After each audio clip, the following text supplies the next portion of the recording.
How's it going, everyone? It's Caleb here, and today we are going to be talking about a video game based on a cartoon that I grew up with. We are going to be talking about Back at the Barnyard Slop Bucket games. Now, this is a DS exclusive. This wasn't on any consoles. Unfortunately, I've always wanted a Back to the Barnyard console game.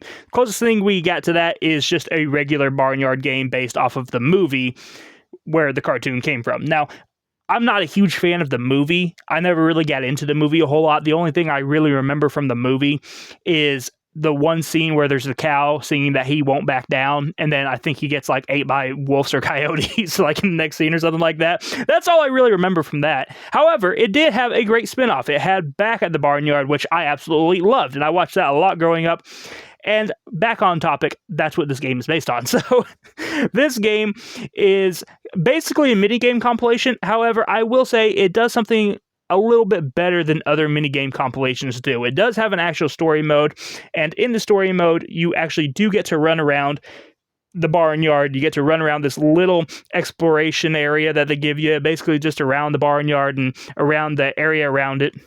And you get to explore, and you get to do fetch quests. Now, again, I know fetch quests aren't the best thing in the world. However, it is better than just giving you mini games and all you can do is mini games. At least they do let you run around as one of 6 different characters, which I thought was actually kind of cool. They let you pick one of 6 different cows that you can play as. I'm pretty sure that these are all brand new original characters that weren't in the cartoon, so that's cool also.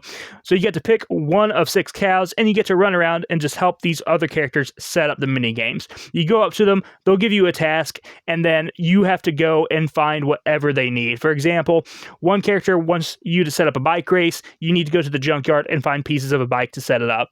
Just stuff like that. And the mini games, I will say, are actually pretty fun. You have a decent amount of mini games in this, and I do enjoy a lot of them, and I like how many of them are actually in 3D. There's a few driving ones that are 3D driving mini games, and I like those.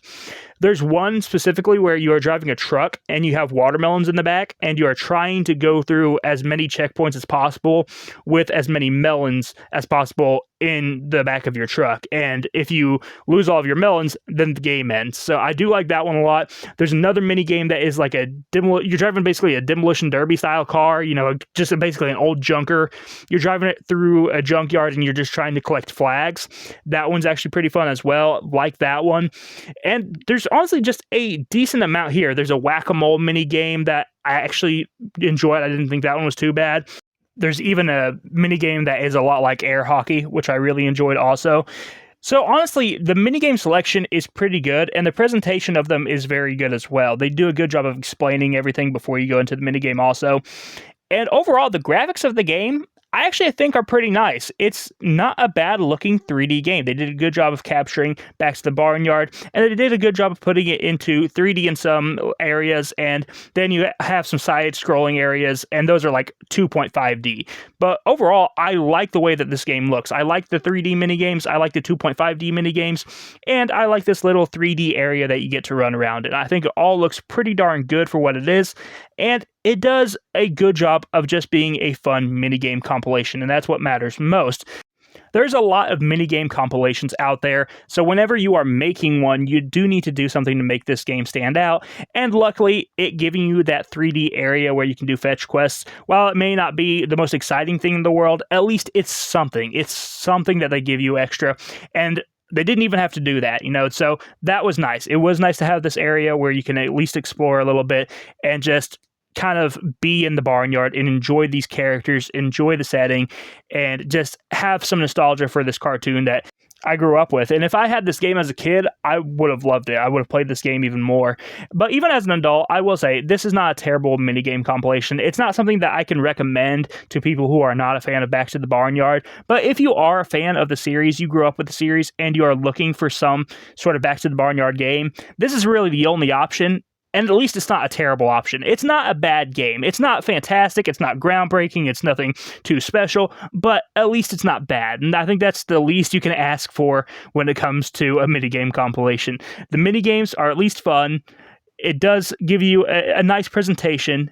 It gives you a little bit of nostalgia. And that's as much as you can ask for from a game like this. Of course, I would have loved to see something from Back to the Barnyard that wasn't a minigame compilation. I would have liked to see some sort of 3D platformer, for example, but that's just not what this is. And that's not what you get. So I have to judge what is here in front of me.